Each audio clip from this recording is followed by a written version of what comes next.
I used to believe that silence was a kind of safety, that if you didn't speak of the monsters, maybe they'd forget you existed.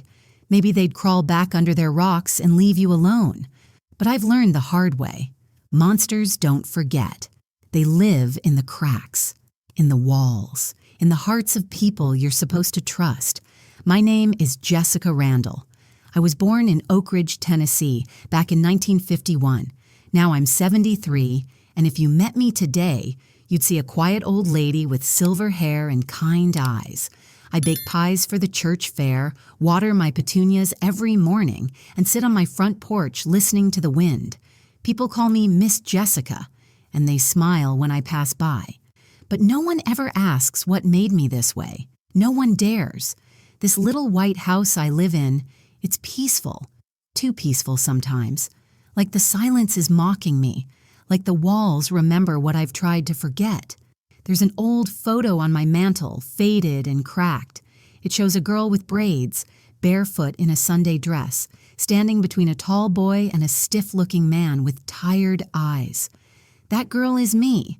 That boy is my brother, Daniel. And the man is my father. People used to say our family was blessed. We had land, cows, a good church reputation.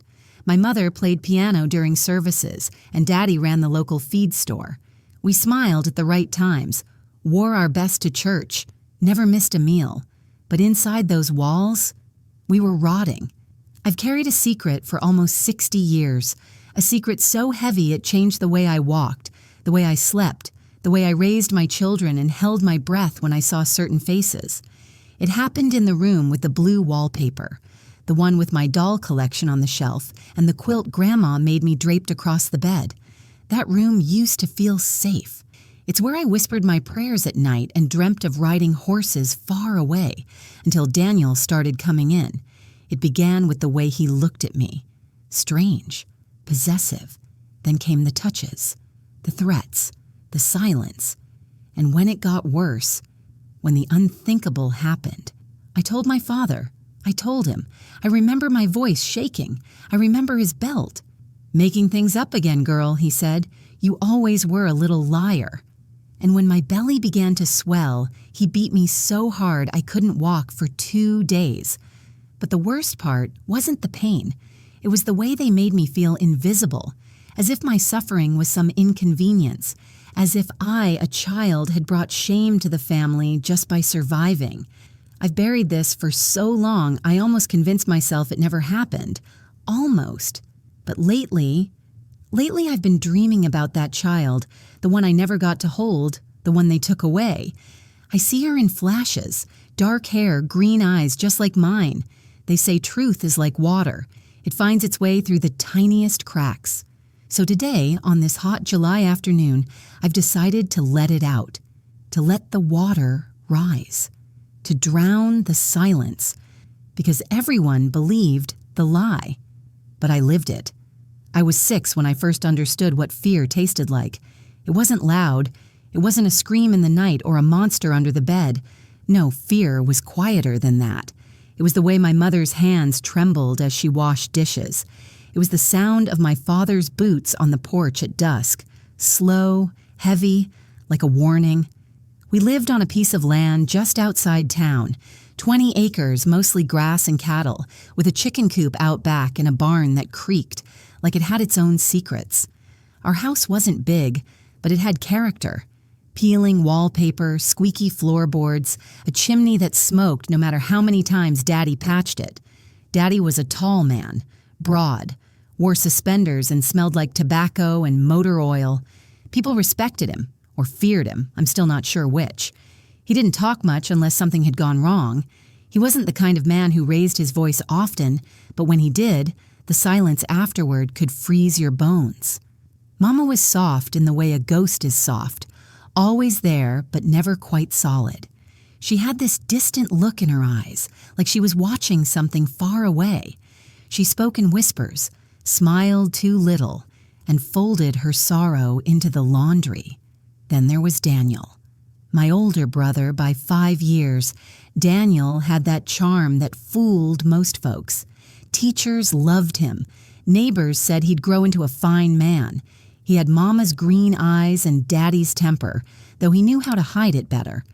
Around others, he was the golden boy. But when it was just the two of us, at first he was just rough, pulling my braids, locking me out of the house when it rained. Typical big brother things, people would say. But even back then, I felt something wasn't right. I was always uneasy around him, like I was prey and didn't know why. I remember the first time he hit me. I must have been about 9. I broke a toy he'd left on the porch, a wooden soldier missing its arm. I didn't mean to, but when he found out, he dragged me behind the barn and slapped me so hard I saw stars. Then he told me if I told Daddy, he'd kill my cat. I believed him. After that, things changed. He got bolder, hung around me too much, touched me too long, smiled in ways that made my stomach hurt. And Mama just looked away. The first real sign that something was very wrong came when I was 11. I was out by the creek collecting smooth stones for my jar when Daniel came up behind me. No warning, no reason. He shoved me down into the mud and sat on my chest, laughing like it was a game. I screamed, cried, begged. When he finally let me up, my lip was bleeding and my dress was torn. When I got home, Mama saw me, dirty, sobbing, covered in scrapes. She sat me down and combed my hair in silence. Then she said, "You know how he is. Just stay out of his way." That was the moment I knew no one was coming to save me. I stopped talking much after that, stopped laughing. I became the quiet girl in the back of the class who flinched when anyone came too close. I started praying at night, even though I wasn't sure if God was listening. I prayed for a different life, a different family, or for something, anything, to take me away. But nothing came. By the time I turned 12, Daniel was almost 18. He was taller than Daddy now, and meaner too. And the older he got, the more dangerous he became. He'd wait until Daddy left for the feed store or Mama went out to hang laundry. Then he'd find me. Sometimes he'd corner me in the barn, sometimes in the hallway, sometimes in my own room. I'd stare at the ceiling, counting the little blue flowers on the wallpaper, willing my soul to float away. I wanted to disappear, but I didn't. I stayed. I endured. Because when you're a child, you don't always know you have choices. You just survive. You curl into yourself like a leaf in winter, waiting for spring, not knowing it might never come. And the worst part, the thing that still haunts me, is that even when I began to show signs, no one asked. When I started missing school, walking funny, losing weight, no one cared enough to look closer. Or maybe they did see and chose to look away. It happened in the fall. The trees had just begun to turn, fiery red, burnt orange, golden yellow like a world trying to be beautiful. I was 13 and I remember thinking the leaves looked like paper flames, that maybe if I stood still long enough, I'd catch fire too. Maybe then someone would notice me. Daniel had grown into a man. At least, that's what folks in town said. That boy's gonna run the store one day. They'd nod, sipping coffee. Good head on his shoulders. I used to listen to them talk about him like he was a prince. They had no idea what he really was. Mama had taken the bus to visit her sister in Jackson for a few days. Daddy was working extra hours to prep the feed store for winter, and that meant I was alone in the house with Daniel. I knew better than to sleep heavy those nights. I'd wedge a chair under the doorknob and pretend it worked, but the lock on that door was weak, and the nightmares were always stronger. The night it happened, the moonlight cast long shadows through the window. I remember staring at the ceiling, heart pounding, counting every creak of the floorboards. When I heard the door handle jiggle, I froze. Then the chair scraped. Then the door opened, and he came in. I won't tell you everything, not because I'm ashamed, though I was for many years, but because there are things that don't belong in words, things that twist themselves into the body, not just the memory, things that echo. But I remember the coldness, his voice, the weight, the smell of sweat and motor oil, my own voice, cracked, pleading, swallowed by silence. When it was over, he told me, "Say one word and I'll make sure Daddy finishes what I started." Then he smiled, that crooked, dead smile. I lay there until morning, and the next day I made breakfast. Biscuits, eggs, sausage, just like Mama taught me. Daddy grunted his approval. Daniel winked at me over the table. The sky outside was blindingly blue. I remember thinking, how dare it be so beautiful? But the days kept going. One turned into another, then a week, then a month. I didn't bleed when I was supposed to. At first I thought it was the stress. Then I started throwing up in the mornings. My clothes stopped fitting right. I wrapped myself in baggy dresses and hunched when I walked. I still had no words, just dread. By the time Mama returned, I had a secret living inside me. One night, she found me in the bathroom, curled up and crying. I couldn't hide it anymore. I told her everything. Not all at once, not in perfect sentences, but enough. Enough for any mother to know. She didn't scream. She didn't cry. She just stood there, frozen, pale. Then she said, "Don't tell your father." That was all. She walked out, and I felt myself begin to vanish. We didn't speak for days. I tried to pretend it didn't happen, but I saw the way she avoided my eyes, the way she scrubbed dishes harder than usual, the way she started leaving the Bible open on the kitchen table, always to verses about obedience or shame or forgiveness. Then Daddy found out. I was sitting on the porch shelling peas when he stomped up, red-faced and boiling.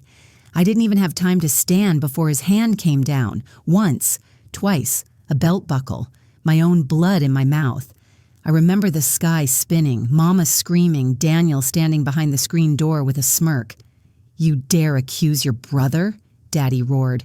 "After all this family's done for you?" He pointed at my belly. "I should drag you to the church right now and make you confess." Mama begged him to stop. For once, she actually did. She clung to his arm, sobbing, pleading. He shoved her aside like she was nothing. And then he said something I'll never forget. "You'll go away for a while. We'll take care of this." And that's exactly what they did. One Sunday morning, with the sun still low in the sky, Daddy packed me into the truck and drove me 3 counties over, to a home run by women in gray dresses with rosaries around their necks and hard eyes behind their glasses, the kind of place that took in troubled girls. No questions, no names. I stayed there for months. I scrubbed floors, said prayers, ate cold porridge. No one ever called me Jessica. I was just another stain they wanted to bleach away. And when the time came, when the baby came, they didn't let me see it. They took it, just like that. I didn't even get to hear a cry. The nurse patted my arm. "This is for the best," she whispered. But it wasn't. I was 14, and I had already lost everything. They brought me back home in the middle of the night. The truck ride was quiet. Daddy didn't speak. Mama sat beside me, wringing her hands in her lap like she always did when she was too afraid to look me in the eye. I stared out the window the whole way, watching shadows pass across fields I once knew like the back of my hand. But everything looked different now. When we pulled into the driveway, Daniel was waiting on the porch, arms crossed. That smug smirk never left his face. He didn't look at my face, just at my belly, now flat again like none of it ever happened. I don't remember walking into the house. I just remember the door closing behind me, like the world had finally decided to forget me too. The room with the blue wallpaper was just as I left it, except colder, quieter, like even the walls knew better than to speak now. After that, my life became a ritual of pretending I was fine, pretending I didn't remember, pretending I hadn't left a piece of myself in that cold delivery room, surrounded by strangers who called it mercy. The baby was gone. I didn't know if it was a boy or a girl, didn't know where they took it, who held it, who claimed it, if they whispered lies in its ear or gave it a new name, a new story, one where its mother never existed. No one ever spoke of it again. Mama told the neighbors I had gone to help her sister with her children. She handed out that lie like slices of pie, warm and polished and easy to swallow. People believed it. They always did. I returned to school eventually, but I wasn't the same girl. I walked like something was broken in me, like I'd learned how to be invisible.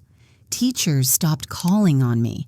Friends stopped inviting me over. Even the pastor's wife stopped bringing me cookies on Sundays. No one wanted to know what had happened. Not really. Knowing would mean they had to care. Knowing would mean they'd have to act. And so I became a ghost in my own skin. But ghosts still remember. I used to sit by the window with a notebook. I'd draw the same face over and over, round cheeks, green eyes, a little dimple in the chin, a child I never met. My child, my baby. I dreamed of a day when she or he would come looking for me, knock on my door and say, "I found you, Mama." But I also feared it. What if they hated me? What if they had been told I didn't want them? What if they believed I gave them up willingly? The questions never stopped. Every year on the same day, May 12th, I'd sneak out to the creek behind our land. I'd bring a little white flower, float it down the water, and whisper, "I'm sorry. I didn't get to hold you, but I remember." That was my secret, my only piece of truth in a house built on lies. Daniel moved out not long after I turned 16. He got a job in Kentucky, married a girl from his church, and vanished from our lives like nothing ever happened. Daddy bragged about him all over town. My boy's got a family of his own now, a real man. And Mama? She just faded deeper into herself. By then, her hair had turned gray at the temples. Her hands shook more, and her piano playing turned to quiet hymns, always in minor keys. But I stayed. Because where else was I supposed to go? When I graduated, I got a job at the diner in town, saved every penny I could, and on my 18th birthday, I packed a suitcase and left that house behind without saying goodbye. I didn't go far, just 2 towns over, but it felt like crossing an ocean. I found a room to rent above an old woman's bakery, worked double shifts, kept my head down, didn't talk about my past, and I kept the secret, always. I told myself I was starting over, that what happened back there wouldn't define me, but the truth is, I brought it with me, carried it like a scar stitched into my ribs. I never dated, not really. Didn't trust anyone to get too close. I built walls thick and high. People called me strong, independent, private. But inside, I was still that little girl with blue wallpaper and no one to save her. Still, time passed, as it always does. I turned 25, then 30. Eventually, I married a kind man named Walter. He didn't ask too many questions, and I loved him for that. He had laugh lines and warm hands and treated me like I mattered, like I was more than what had been done to me. We had 2 daughters, both beautiful, both fierce, and for a while, I almost believed I was healed. But even then, on quiet nights, I'd wake up crying. Walter never asked why. He just held me until the shaking stopped. Because some truths sleep, but they don't die. And deep inside me, there was still a name I never got to speak. A face I never saw. A child I never held. A secret buried so deep, it had grown roots. The years went by like shadows at sunset, quiet, slow, but unstoppable. Walter and I built a modest life. We didn't have much, but we had enough. A small house with a porch swing, a garden full of tomatoes and zinnias, a dog named Daisy that followed me everywhere, and our daughters, Emily and Claire, who brought light into corners of my heart I thought had gone cold forever. Raising them was a kind of redemption. I poured everything I had into those girls. I braided their hair with tenderness, sang lullabies every night, even when I was tired. I never let them feel unwanted. Never raised my voice in anger, never let them go to sleep thinking they were anything less than miracles. But sometimes, when they'd laugh or spin around in the backyard with their dresses floating like petals, I'd feel a sting behind my eyes because I couldn't help but wonder what the other one would have looked like. Were they happy wherever they were? Did they have someone who kissed their bruises and remembered their birthday? Did they grow up with a different name, a different truth? Some nights, I'd take out that old notebook, the one with the sketches I used to draw, and flip through the pages, Faded pencil lines of a child's face I never saw but could never forget. I kept it hidden in a wooden box beneath my bed, along with the hospital bracelet they forgot to take from me, and a letter I never mailed. A letter to a stranger who might be my child. I never told Walter, not because I didn't trust him, but because I didn't know how to begin.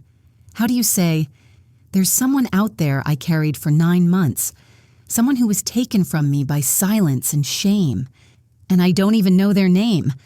I almost told him once. It was a quiet evening. We were sitting on the porch. He was sipping sweet tea.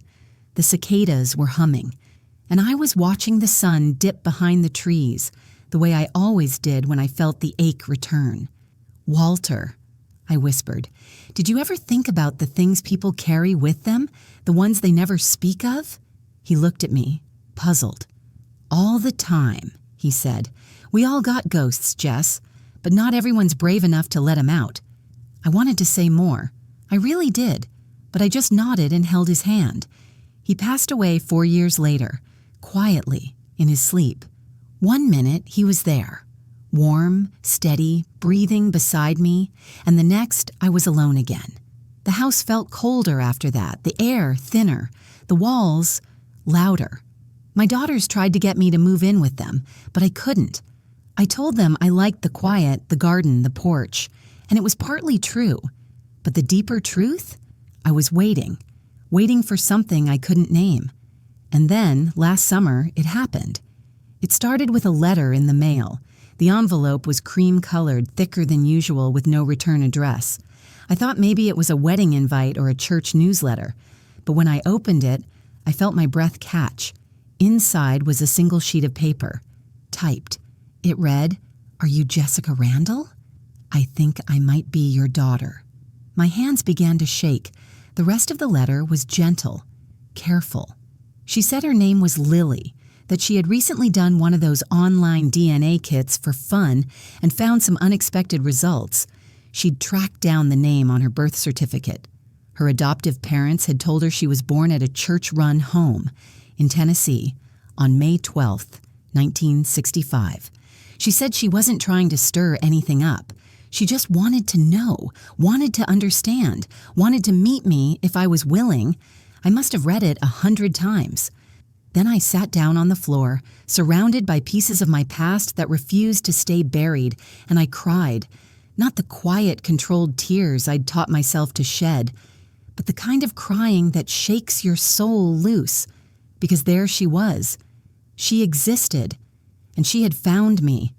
I didn't sleep that night. The letter sat on my kitchen table, lit by the soft orange glow of the lamp, as if it were too sacred or too dangerous to touch again.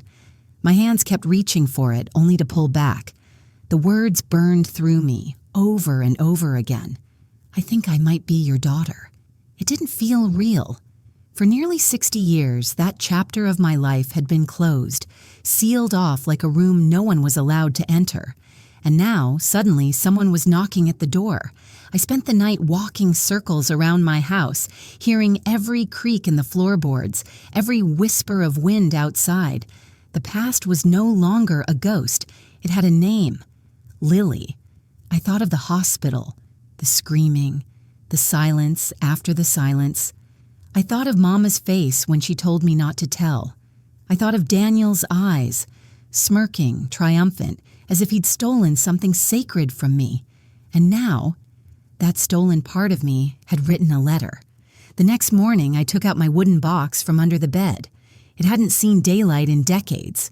Inside was the notebook, worn and faded. My childish sketches of a baby girl with soft curls and green eyes, the hospital bracelet still curled and fragile, and the letter I wrote when I was 16. It said, "To the one I lost but never forgot. I'm sorry I wasn't strong enough to keep you. I hope someone has loved you. I hope you never feel the emptiness I've carried." I cried as I reread it, not just for what I'd lost, but for what had survived. That afternoon, I called the number Lily had written at the bottom of the letter. My fingers trembled so badly I had to dial 3 times. When she answered, I froze. Her voice was soft, steady. "Hello?" I opened my mouth, but no words came. Hello? Is this Jessica? My name on her tongue. It was like a hymn I didn't know I needed. Finally, I found my voice. Yes, it's me. There was a pause, a sharp inhale on the other end. Then, I thought maybe you wouldn't call. I cleared my throat. I wasn't sure if I should. I didn't think you'd want to hear from me. I've wanted to hear from you my entire life, she said. We talked for hours. She told me about her childhood. Loving, quiet, good people who had raised her in a small town in Georgia. They told her she was adopted at 12. She said she never felt unwanted, but there had always been a question burning inside her. Why? She never hated me. She didn't come looking for blame. She came looking for the truth. I told her what I could. Carefully, gently. I didn't want to scar her. I wanted her to know the truth, but not be consumed by it. She listened without interrupting. Her voice never wavered, but I could hear the tears in her breathing. When I told her about Daniel, about Daddy, about the home they sent me to, she whispered, "Oh my God," so softly I almost didn't hear it. Then she said something that made the room spin. "I have a daughter too," she said. "She's 10. Her name's Grace, and she has green eyes just like yours." I pressed my hand to my heart. Green eyes, just like mine. A life I helped bring into the world, had brought another life with her. A legacy, after all. The next week, we made a plan to meet. In person. She offered to drive up to see me. I cleaned the house top to bottom, baked 2 pies, rearranged the cushions a dozen times. I stared at my own reflection in the mirror. Gray hair, deep lines, tired eyes, and wondered what she would see. Would she see a stranger or something more? The morning she arrived, I stood at the window like a child waiting for a miracle. It had rained earlier and everything smelled fresh, like the world itself had been washed clean. I wore a soft blue cardigan, the one Walter used to say made my eyes look kind. My hands wouldn't stop shaking. I must have checked the clock every 2 minutes. My porch swing creaked gently in the breeze, as if time had slowed just for us. Then a silver sedan pulled into the driveway. She stepped out, tall and graceful, with dark hair tied back in a braid. She wore a pale green dress and simple sandals. Her eyes, those green eyes, met mine, and in that instant 60 years collapsed into a single heartbeat. She walked up the steps slowly, cautiously, like she wasn't sure if she was walking towards something sacred or something fragile. "Hi," she said. "Hi," I breathed back. You look just like I dreamed." And then she was in my arms. There are no words for what that moment felt like. All the pain, the silence, the shame. None of it mattered in that one breath of reunion. I held her like I had always meant to, like the decades between us had only been a pause, not a lifetime. We sat on the porch for hours. I poured sweet tea, offered slices of pie, but neither of us touched much. We just talked, cried, laughed in places that felt too raw to laugh but did anyway. She asked me the things she'd never had the answers to. "Did you want me?" "More than life itself." "Why didn't you come find me?" "They didn't even let me see you. I didn't know your name, your face, your breath." She showed me pictures of her childhood, ballet recitals, birthdays, a graduation cap perched crookedly on her head. And then she pulled out a photo of her daughter, Grace, and I broke, because there she was, my granddaughter. With the same stubborn chin, the same stormy eyes I used to see in the mirror when I was young. "I wanted her to meet you," Lily said, "but I wasn't sure if you'd be ready." "I've been waiting my whole life," I whispered. As the sun dipped low and the sky turned lavender, I asked her if she wanted to come inside. She hesitated, then nodded. We stepped into the little white house that had held so many ghosts. For once it didn't feel haunted. It felt like it could be home again. In the living room, I opened the wooden box. I showed her the notebook, the drawings, the letter, the hospital bracelet. She held it like it was made of glass. "You kept all this?" she asked. "Every day," I said, "even when it hurt." She wiped her eyes and looked at me with something I never expected. Pride. "I don't know how you lived through all of that," she said softly. "I don't know how you survived." "I didn't," I told her. "Not all of me, but the part that did waited for this." Then she reached into her purse and pulled something out. A small photograph, black and white, faded at the corners. "I found this in my adoptive mother's jewelry box," she said.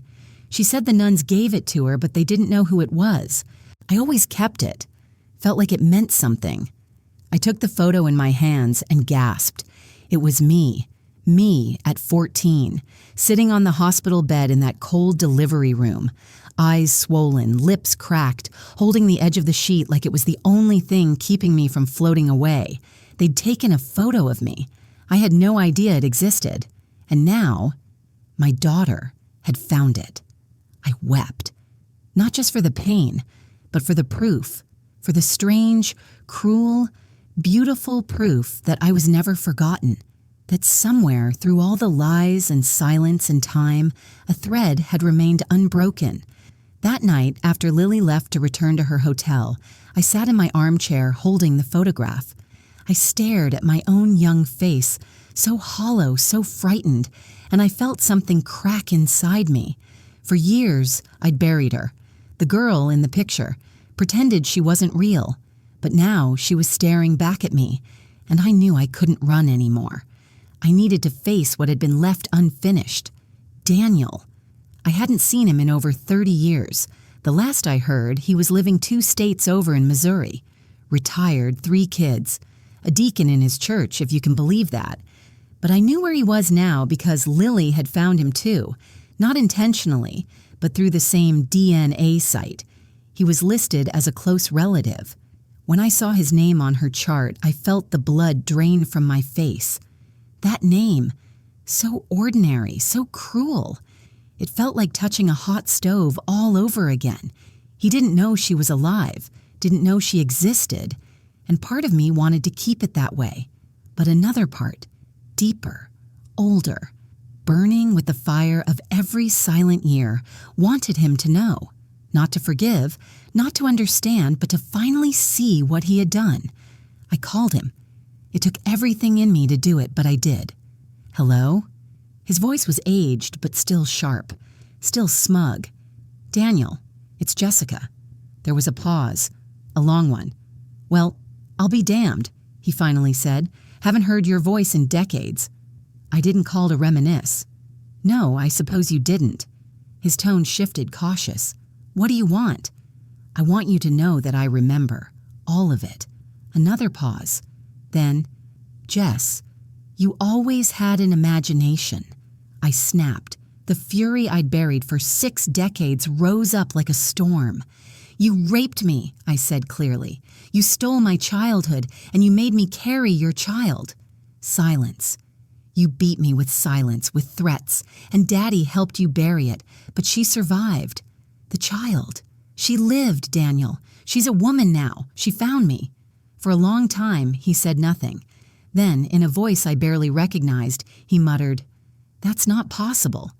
"It is. Her name is Lily. She's kind. She's strong. And she has your eyes, and it sickens me." He inhaled sharply, as if the truth finally reached a place he couldn't hide from. "I didn't mean—" "You don't get to mean anything anymore," I snapped. "You're not part of this story. You never were. You were just the shadow that tried to smother me." He tried to stammer something, but I didn't let him. "For decades, I carried your secret. I let you walk free, let you build a life while I buried mine. But not anymore. You will live with this truth, now. I won't be silent." And then I hung up.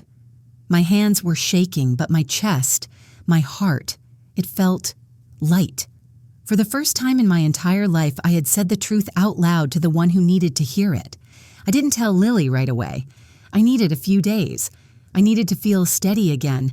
But when I finally did, she didn't cry. She just said, "Thank you." Then she asked the one thing I wasn't expecting. "Would you come meet Grace?" It took me a moment to breathe. "I don't want to confuse her," I said.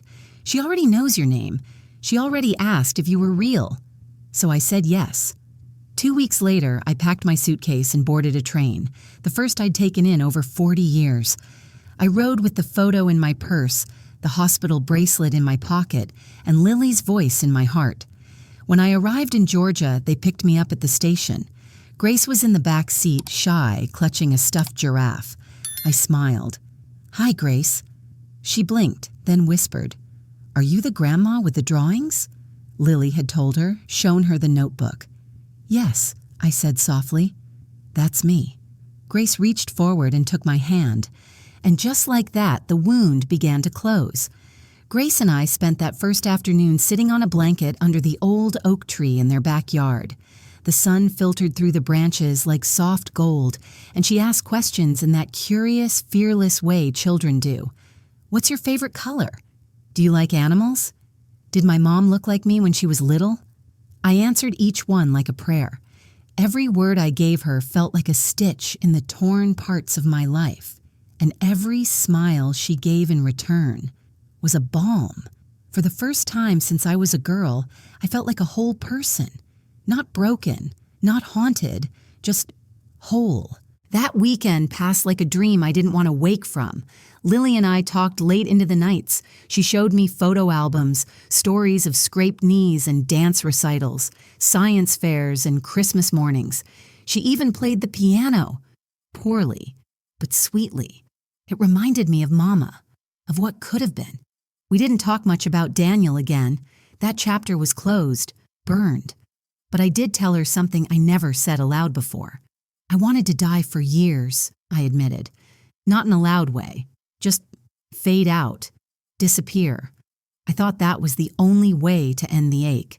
Lily reached across the table and held my hand. But you didn't. You stayed. For me. I didn't know I was staying for you, I whispered. But I think a part of me hoped. We didn't need to say much after that. Some truths don't require repetition. They hang between you like invisible threads, humming softly. On the last morning, Grace slipped a drawing into my purse, a picture of me, her, and Lily holding hands under the oak tree. Above us, in big crayon letters, it said, "Family." When I got back to Tennessee, I framed it, put it right next to the photo of my daughters, right where it belonged. The days that followed were slower, but warmer. The house no longer felt like a tomb.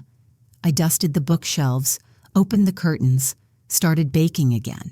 Sometimes Lily would call just to ask for a recipe, even if I knew she already had it. And every Friday, a letter from Grace would arrive. Sometimes just a picture, sometimes a story. Once she sent me a flower pressed between notebook paper with a note. "I picked this because it's beautiful, like you." I've never cried more softly in my life. Word eventually spread through the old church community about Lily. People asked questions, some whispered. One neighbor came by with a pie and tried to dig for details. I didn't give them any, because this story was mine, not for gossip, not for judgment. And strangely, Mama's old Bible, still on my bookshelf, stopped feeling like a weapon. I started flipping through it again, not to find answers, but to make peace. I even visited her grave. I brought lilies, told her I forgave her, not because she asked for it, but because I needed to. "I understand now," I said aloud. "You were scared. They taught you to be silent, just like me, but I broke the chain." And then I stood in the wind and cried for her, for the woman she might have been if someone had let her speak. Now it's summer again. The same golden Tennessee heat that filled my childhood days, the same cicadas buzzing in the trees. But the air feels different now, lighter somehow, like it carries less weight, like after all these years, it finally allows me to breathe.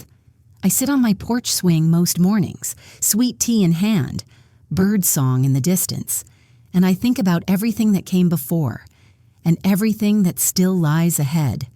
Sometimes Grace calls just to tell me about school, or the book she's reading, or the silly thing her friend said during recess. She always ends the call the same way. "Love you, Grandma." And every time, it takes my breath away, because I never thought I'd hear those words from anyone.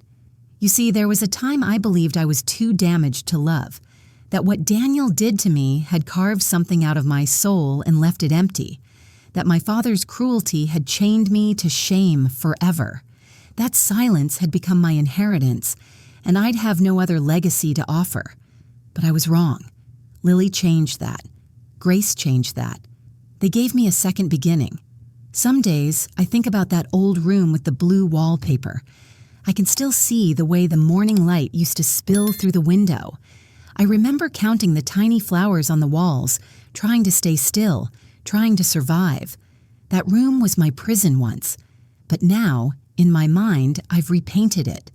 I see it with fresh colors, soft yellows, warm creams, a rocking chair in the corner. I imagine what it might have looked like if things had been different, if the people who were supposed to protect me had done so, if that child had grown up in my arms, and though I'll never get those years back, I finally understand something important. Survival is not weakness. Silence isn't consent. And the truth? The truth is the most powerful thing we own. It may take years, decades even, but one day truth will knock at your door, and when it does, you'll know you are not alone. You never were.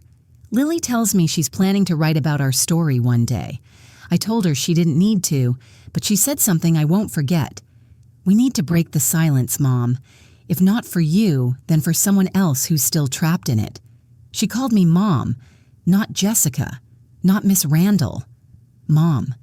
That word healed something no doctor ever could. And Grace? She's teaching me how to live again. She says she wants to be an artist, that she loves drawing faces, especially mine. She says I have grandma eyes, the kind that hold sadness but still sparkle when I smile. Maybe that's true. I used to think that time was my enemy, that it had stolen too much from me. But now, I see time differently. Time is what gave me Lily back. Time gave Grace a grandmother, and time gave me the courage to say this. I was not what happened to me.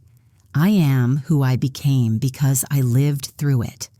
To anyone listening out there, anyone hurting in silence, afraid of their past, haunted by voices that once told them they were nothing, I want you to hear this from me.